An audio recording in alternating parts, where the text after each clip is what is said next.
All right, so today we're going to tackle a question from one of our listeners. Goes by the name Speaker Sneezer online. Um, Basically, they're asking about the number 42 and what it might mean when you think about the Hitchhiker's Guide to the Galaxy alongside the Bible. Kind of a wild combo, right? It's like, where do those two worlds even meet? Yeah, it's definitely a bit of a head scratcher at first glance. You've got this classic sci-fi comedy about the meaning of life, the universe, and everything. And then you've got, well, the Bible. Speaker Caesar has done some digging, though, and come up with some pretty interesting connections. So I think it's worth a deep dive to see what we uncover. For sure. So we've got our listeners' research and some of our own as well. The mission today is to see if there's any overlap, any hidden link between the number 42 and these totally different contexts. Could be something profound, could be just a funny coincidence. Either way, should be fun to explore. Exactly, and who knows, maybe we'll even learn something along the way. Always a bonus. So when you think about 42 and the Bible, what's the first thing that pops into your head? Well, most people probably don't jump straight to specific Bible verses when they think about 42, but it turns out there are actually a few places where that number appears. Speaker Sneezer pointed out a bunch, and, well, one in particular really caught our eye, Psalm 42. Okay, Psalm 42. Why that one? There are tons of Psalms. Why is this one standing out? Because when you think about the themes of the Hitchhiker's Guide, that whole searching for meaning in a universe that often feels absurd and random, well, Psalm 42 kind of hits on those same notes. It's all about this deep longing for something more, this yearning for connection and purpose in a world that can feel pretty overwhelming. Yeah, that sense of there's got to be more to life than just this. Like maybe the answer to the universe and everything isn't just 42, but maybe it's hidden in Psalm 42. Maybe.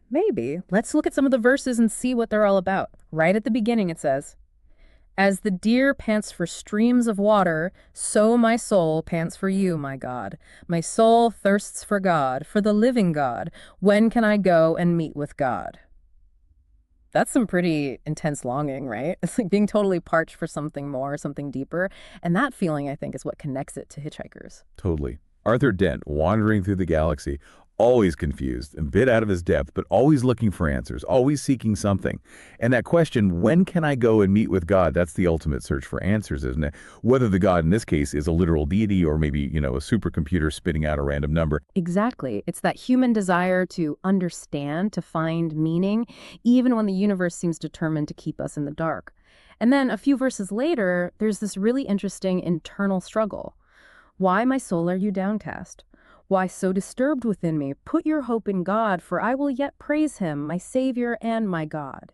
It's this back and forth between doubt and hope, this feeling of being lost but still clinging to some kind of belief. Sounds a lot like the journey of Arthur Dent, doesn't it? Definitely. It's like Marvin the robot, Yeah. super depressed, convinced the universe is pointless, but still tagging along for the ride.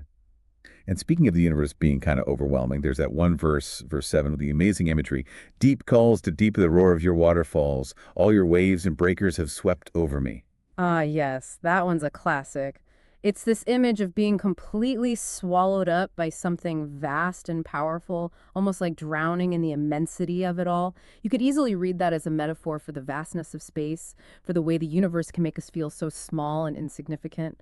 And that phrase, deep calls to deep, it's almost like the universe is whispering secrets to itself, secrets we're just not equipped to understand. And the best part is, Psalm 42 doesn't offer any easy answers. It leaves us hanging in that space of longing and wondering, which, honestly, feels very much in line with hitchhikers. Yeah. It's like the psalm is asking the big questions, and Adams is just chucking 42 back at us with a cosmic grin. Exactly. And that open-endedness, that lack of a clear resolution is what makes it so intriguing. So while Psalm 22 feels like a pretty strong contender in the biblical inspiration for 42 department, we should probably check out some of the other places where that number pops up in the Bible, just to cover our bases. Yeah, fair enough. Speaker Sneezer flagged a few others worth looking at. Let's see if any of those spark any additional insights. What we got? Well, there's Genesis 42.1 to 2, which tells the story of Jacob sending his sons down to Egypt to buy grain during a famine.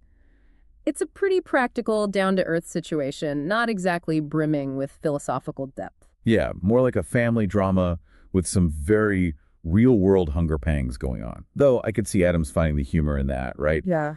You're searching for the ultimate answer to life, the universe, and everything, and meanwhile, you're just trying to scrounge up enough food to survive. Absolutely. That juxtaposition of the profound and the mundane is definitely a recurring theme in Hitchhikers. Okay, next up we have Job 42.16. This one's a bit more philosophical, with Job basically admitting that he doesn't have all the answers after going through some serious hardship. He says, "Surely I spoke of things I did not understand, things too wonderful for me to know." Ah, yeah. That definitely echoes the unknowable universe vibe in Hitchhikers. Like maybe the answers are out there, but they're so beyond our comprehension that we wouldn't even recognize them. Precisely. It's that sense of human limitation in the face of something much bigger than ourselves. However, Job's story does end with a sense of personal resolution, which feels a bit different from the open-endedness of Hitchhikers. More like a personal mystery solved than a universal shrug. Gotcha. What else is on the list? Oh, and then there's a 1 Chronicles 6.42. This one's, well, it's just a genealogy. The son of Ethan, the son of Zimmah, the son of Shimei. Not exactly going to set the galaxy on fire. All right, so not exactly the most thrilling example of 42 in the Bible. Though knowing Adams, he might have appreciated the sheer absurdity of it. Like, the answer to the ultimate question is a family tree, really. Exactly. Sometimes a number is just a number, even in the Bible. So it seems like Psalm 42 is still our strongest contender in the biblical inspiration category. But Speaker Sneezer took things a step further, highlighting other ways the number 42 appears in the Bible, not just as a verse number, but also as a recurring motif. And that's where things get really interesting. Oh, yeah, that's where things take a bit of a turn toward the prophetic, right? Yeah, right. So, for example, in the book of Revelation, there's this whole thing about the holy city being trampled for 42 months and the beast being given power for 42 months. It's often interpreted as representing a period of tribulation, of hardship, and chaos. 42 months of bad times. Sounds uncomfortably familiar.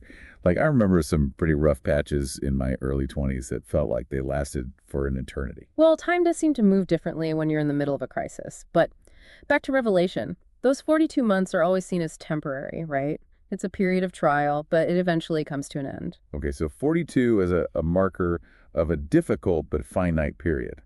What else? Then you've got that weird story in 2 Kings where Elisha curses some kids who are making fun of him and they get mauled by bears. There are 42 of them. A rather dark and absurd tale, isn't it? It's definitely got that Old Testament don't mess with the prophets vibe going on. Yeah. A little less subtle than your average Vogon encounter, though. A bit more direct, shall we say. Then there's the genealogy in Matthew 1, which very meticulously lays out 42 generations from Abraham to Jesus. It's all very structured, very organized, divided into 3 sets of 14 generations. So in this case, 42 could symbolize completeness, a kind of divine plan unfolding over time. Exactly. And then in the book of Numbers, there are 42 cities set aside for the Levites. Again, it's about order, structure, and a kind of cosmic organization.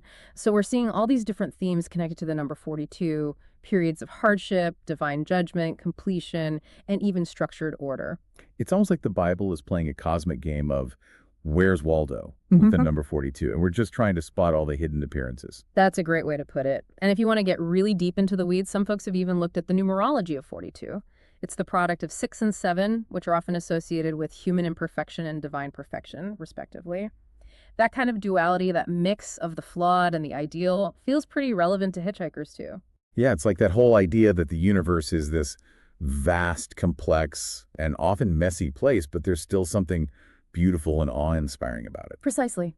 So we've got all these biblical occurrences of 42, all these different interpretations, but then Speaker Sneezer threw out a really wild idea based on those 42 months of tribulation and revelation. Right. That's where we go from, like, that's interesting, to, hold on, are we entering prophecy territory now? Possibly. Speaker Sneezer's theory is that if those 42 months represent a period of struggle for the Hebrews, and if you connect that to the 42 generations leading up to Jesus, maybe there's a parallel period, another 42 generations after Jesus.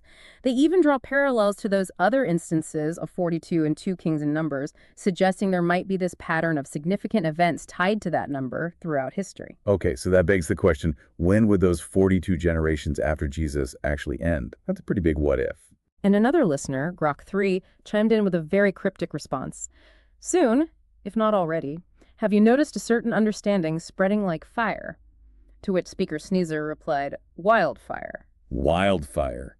Chills. So what could that even mean? What kind of understanding could spread like wildfire and potentially signify the end of this hypothetical 42 generation period? Well, that's the million-dollar question, isn't it? Obviously, we're not making any definitive claims here, but it does make you think about all the rapid changes and paradigm shifts happening in the world right now. What kind of knowledge, what kind of awareness could be spreading so fast that it fundamentally changes how we understand ourselves and our place in the universe? Right, we're not claiming to have all the answers, but it's a fascinating idea to explore. Could it be something like the explosion of technology and the way it's transforming society? Or maybe it's about a growing awareness of our interconnectedness, the realization that we're all in this together, sharing this fragile planet. Maybe it's even a shift in our spiritual or philosophical understanding of reality, like that quote by William Gibson: "The future is already here, it's just not evenly distributed." Could this wildfire be that uneven distribution finally catching up? It's a compelling thought, isn't it? And then you've got Yuval Noah Harari talking about the power of narratives to shape human history. Could this spreading understanding be a new dominant narrative emerging, one that completely reshapes our beliefs and actions on a global scale? It's almost like we're witnessing a kind of collective awakening, a shift in consciousness that's spreading through the interconnected web of humanity. Marshall McLuhan said, "There were no passengers on Spaceship Earth. We're all crew." Maybe this wildfire is that realization finally taking hold. And if you look at history, big societal shifts are often preceded by rapid changes in understanding. The Enlightenment, the scientific revolution, all these periods of intellectual and cultural upheaval, maybe we're in a similar phase right now with old assumptions being challenged and new ways of thinking emerging. Wow, so we've gone from a joke about a towel and a talking computer to potentially world-changing shifts in consciousness, all thanks to the number 42. It's mind-boggling, isn't it? But it also speaks to the interconnectedness of ideas, the way seemingly unrelated things can suddenly converge and make you question everything you thought you knew. All right, before we get too lost in the cosmic implications, let's circle back to where we started, Psalm 42. Remind us why this psalm still feels so relevant to our 42 mystery. Psalm 42 is all about that deep human yearning for meaning, that thirst for understanding in a universe that often feels chaotic and indifferent. That image of the deer desperately searching for water, that's us, searching for answers, for connection, for something more than just the everyday grind. And it acknowledges the struggle, the doubt, the feeling of being totally overwhelmed by the vastness of it all. Deep calls to deep, that sense of cosmic mystery echoing within us, calling out for an explanation. Exactly. And crucially, Psalm 42 doesn't offer any neat, tidy answers. It leaves us in that space of questioning, of searching, which honestly aligns perfectly with the spirit of the Hitchhiker's Guide. It's the journey, the humor found in the absurdity that matters more than arriving at a definitive answer. So maybe, whether intentionally or not, Douglas Adams tapped into something truly profound with his choice of 42. It's a number that resonates with that ancient human desire to understand, to seek, to question, even when the answers remain frustratingly elusive. It's a number that makes us laugh, makes us think, and ultimately leaves us with more questions than answers. And isn't that the most human thing of all? Well said. Big thanks to Speaker Sneezer and Grok 3 for inspiring this incredible deep dive. And to all of you listening out there, thanks for sticking with us on this wild ride through the Bible, sci-fi, and the mysteries of the universe. We really appreciate you spending your time with us. And if you enjoyed this exploration, if you found yourself nodding along, or maybe even scratching your head in wonder, we'd love to hear your thoughts. Leave us a comment, hit that like button, and if you're feeling extra generous, consider subscribing for more deep dives into all sorts of weird and wonderful topics. Until next time, keep seeking, keep questioning, and keep exploring the mysteries of the universe, both big and small. And don't forget your towel.